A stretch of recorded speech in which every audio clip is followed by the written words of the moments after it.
अब हम पढ़ेंगे public policies towards externality. Public policies,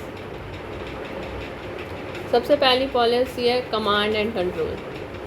सो गवर्नमेंट क्या कर सकती है? Government can remedy an externality by making certain behaviours either required or forbidden. For example, it is a crime to dump the poison chemicals. ये crime है कि chemicals water supply में डाल रहे हैं, तो इससे लॉस हो रहा है सोसाइटी को, पल्यूट हो रही है सोसाइटी। तो इस केस में गवर्नमेंट क्या कर सकती है? हाँ, तो गवर्नमेंट क्या कर सकती है? अब लोग पोल्यूशन करेंगे तो government being a regulatory solution, regulate कर सकती है। गवर्नमेंट क्या एक रेगुलेटरी सोल्यूशन है, राइट। कैन एनफोर्स कर सकती है कि control on the technology and transportation. तो वो रेगुलेटरी सोल्यूशन होने के नाते कंट्रोल कर सकती है यूज़ ऑफ टेक्नोलॉजी और ट्रांसपोर्टेशन, जिससे कि पोल्यूशन क्रिएट होता है, and transportation. Okay, next, corrective taxes and subsidies और टैक्सेस का क्या रोल है? Corrective tax is a tax designed to induce the private decision makers to take account of the social cost that arise from the negative externality। तो tax है ये कि जो भी आप नेगेटिव एक्सटर्नैलिटी से सोशल कॉस्ट दोगे, उसकी बजाय आपको टैक्स पे करना पड़ेगा। फॉर एग्जांपल के लिए दो फैक्ट्रीज़ हैं, एक है पेपर मिल की फैक्ट्री, एक है स्टील मिल की फैक्ट्री। दोनों ही 500 टन्स ऑफ क्या कर रही हैं? गार्बेज को डंप कर रही हैं रिवर में। तब EPA ने डिसाइड किया that it wants to reduce the amount of pollution. तो दो तरह के काम कर सकती है वो।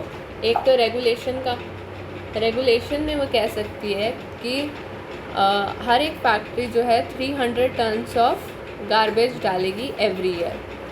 और दूसरा वो टैक्स लगा सकती है, एक हैवी टैक्स हर फैक्ट्री पे, कि अगर आप पोल्यूशन करोगे तो आप पे $50,000 का, मतलब जितना पोल्यूशन करोगे ना 1 ईच टन पे आपको इतना देना पड़ेगा। तो ऑटोमेटिकली वो कम पोल्यूशन करेंगी। या फिर वो रेगुलेशन कर सकते हैं कि हर किसी को 300 से ज़्यादा की परमिशन नहीं है, राइट। अच्छा, कमांड एंड कंट्रोल जो हमने पढ़ा था उसमें कुछ पॉइंट्स नोट करने वाले कि first of all command and control में government is a regulatory solution, right, regulatory solution है। बट बात यह है कि वहाँ पर कोई भी इकोनॉमिक इंसेंटिव्स नहीं प्रोवाइड हो रहे, नो इकोनॉमिक इंसेंटिव्स, कोई भी इकोनॉमिक इंसेंटिव्स नहीं प्रोवाइड हो रहे हैं यहाँ पे, ठीक है। तो फर्म्स को खुद ही इंसेंटिव फाइंड करना पड़ता है, जिसकी वजह से होता क्या है कि फर्म्स को लो पॉइंट्स पता चल जाते हैं, लूप पॉइंट्स, और फर्म्स क्या कर जाती हैं? एस्केप कर जाती हैं। मतलब उस समय जब गवर्नमेंट चेक करने आती है तब तो दिखाती है कि हमने पोल्यूशन फ्री टेक्नोलॉजी यूज़ की है, बट बाद में वो लोग वापस से पोल्यूशन करते हैं। So although regulation and taxes both are capable of reducing pollution, but tax accomplishes the goal more efficiently. Although दोनों ही पोल्यूशन कंट्रोल कर सकते हैं, बट टैक्स बेटरली कर सकता है। Why? Because tax can reduce the pollution. Tax जो है वो पोल्यूशन को रिड्यूस कर सकता है at a lower cost. It is possible that paper mill can reduce the pollution at a lower cost than the steel mill. So if the paper mill would respond to the tax by reducing pollution to avoid tax, whereas steel mill would respond by reducing pollution and paying the tax। तो steel mill क्या कर रही है? वो less pollution reduce कर सकती है, तो वो टैक्स पे कर रही है बदले में। और पेपर मिल पॉसिबल है कि पोल्यूशन के लिए रिड्यूस करना उसके लिए, तो वो क्या कर रहा है? पोल्यूशन रिड्यूस कर रहा है, वो टैक्स क्यों पे करेगा, है ना। देन इसमें इकोनॉमिक इंसेंटिव्स जो हैं वो फैक्ट्री ओनर्स खुद ढूंढती हैं, वो इकोनॉमिक इंसेंटिव्स फैक्ट्री ओनर्स खुद ढूंढती हैं, जिससे उन्हें कि टैक्स पे करने की बजाय वो पोल्यूशन को खुद कम करें, ठीक है। तो इसमें इकोनॉमिक इंसेंटिव कौन ढूंढता है? फैक्ट्री के ओनर्स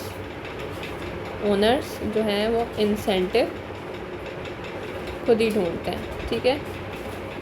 और देखते हैं हम, और सबसे बड़ा फ़ायदा टैक्स का ये होता है कि गवर्नमेंट को बार बार आके चेक नहीं करना पड़ता कि कौन कितना पोल्यूशन कर रहा है, उन्हें करना, वो खुद ही रिड्यूस कर देते हैं पोल्यूशन, क्योंकि उन्हें टैक्स से बचना है, right.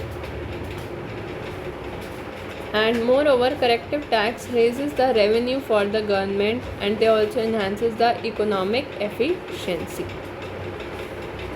Next, why gasoline is tax so heavily. Gasoline पे टैक्स क्यों ज़्यादा लगता है? बिकॉज देखो, गैसोलीन को इसलिए ज़्यादा टैक्स करा जाता है, इसमें ना 3 नेगेटिव एक्सटर्नैलिटी है। एक तो है कंजेशन। अब क्या होता है, ये ट्रैफिक जो है, इतना ट्रैफिक हो जाता है क्योंकि ये बड़े बड़े व्हीकल्स में होता है। See, if you have ever been in a traffic, you would have probably wished that there should be few cars on the road. So gasoline tax keeps the congestion down by encouraging the people to take the public transport. Accident से protection होती है, क्योंकि large cars होती है तो accidents भी ज़्यादा होते हैं, है ना। तो एक तो इसलिए टैक्स होता है। एंड लास्टली पोल्यूशन से कम करने के लिए, ठीक है। अब दूसरा हम पढ़ेंगे ट्रेडेबल पोल्यूशन परमिट। तो ट्रेडेबल पोल्यूशन परमिट्स की हम बात करते हैं। देखो, जैसे कि ट्रेडेबल पोल्यूशन परमिट से क्या होता है, जो फर्म्स हैं उनको लीगल राइट मिल जाता है। फर्म्स को लीगल राइट मिल जाता है। क्या मिल जाता है? लीगल राइट मिल जाता है to a certain level of pollution which taken by and sell. Firms को लीगल राइट मिल जाता है ना। एक सर्टेन लेवल ऑफ पोल्यूशन तक का, सर्टेन लेवल ऑफ पोल्यूशन तक का लीगल राइट मिलता है, जिसे वो बाय भी कर सकते हैं और सेल भी कर सकते हैं, ठीक है। और इससे फ़ायदा ये होता है, जो ओवरऑल पोल्यूशन है ना, वो तो रिड्यूस हो ही जाता है। ओवरऑल पोल्यूशन में रिडक्शन आता है, मतलब हमें तो ओवरऑल पोल्यूशन रिड्यूस करने से मतलब है ना। अब हम एक एग्ज़ाम्पल लेके समझते हैं। 2 फैक्ट्रीज़ हैं, एक फैक्ट्री हमारी ए है, एक है हमारी फैक्ट्री बी। फैक्ट्री ए बहुत ही बड़ी फैक्ट्री है, बिग फर्म, और ये छोटी है, स्मॉल फर्म। अब जो बड़ी फैक्ट्री है तो उस पर फैसिलिटी भी ज़्यादा होंगी, फैसिलिटी इस पर ज़्यादा होंगी, जैसे कि इसकी जो टेक्नोलॉजी है, ठीक है। सो इसमें जो फैक्ट्री ए है, इसमें फैसिलिटी ज़्यादा होंगी। इसकी ऑफ कोर्स जो बड़ी है फैक्ट्री, तो उसकी टेक्नोलॉजी भी तो ज़्यादा ही होगी ना, है ना। तब होगा क्या, मैं बताती हूँ आज आपको। अभी तक क्या था कि दोनों जो फैक्ट्री ए एंड बी थी ना, दोनों ही 500 टन्स ऑफ गार्बेज डाल रही थी।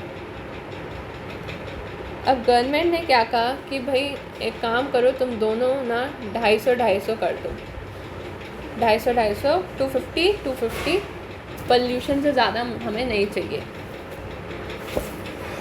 मतलब ये दोनों पहले 500 कर रही थी, ये भी पहले 500 कर रही थी, ये भी 500 कर रही थी। अब दोनों को 250 करने हैं।